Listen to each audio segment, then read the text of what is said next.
Narinig mo na ba ito? Hindi ko kailangan pero sayang kasi naka-sale.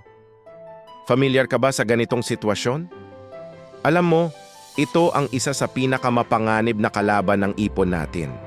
Ang hindi mapigilang bumili kapag may sale kahit hindi naman talaga kailangan. Isipin mo to, nakakakita ka ng malaking pulang tag, 50% off, buy one take one, free shipping. Parang may magic, di ba? Bigla na lang kumakabog ang dibdib mo, nanginginig ang kamay habang binubuksan ang shopping app. Pero dito nagkakaproblema.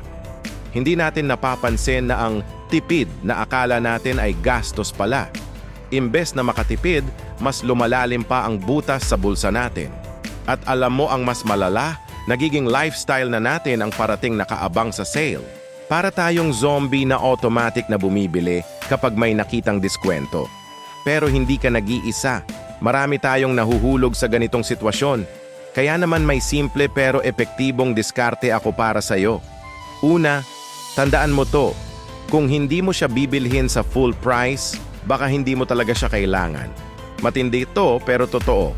Kung talagang kailangan mo, hindi ka maghihintay ng sale para bilhin yan. Pangalawa, gumawa ka ng sale budget.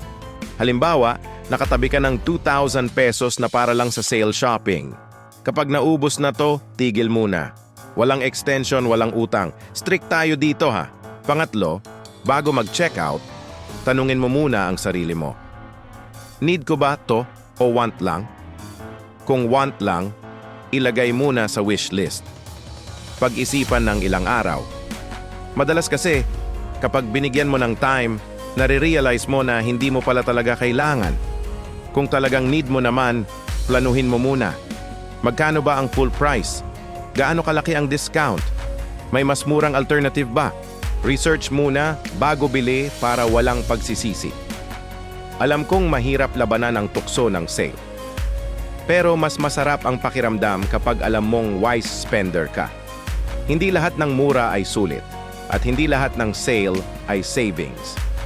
Sa susunod na episode, ibabahagi ko sa inyo ang 3-question rule na ginagamit ko bago mag-checkout online. Promise, game changer to.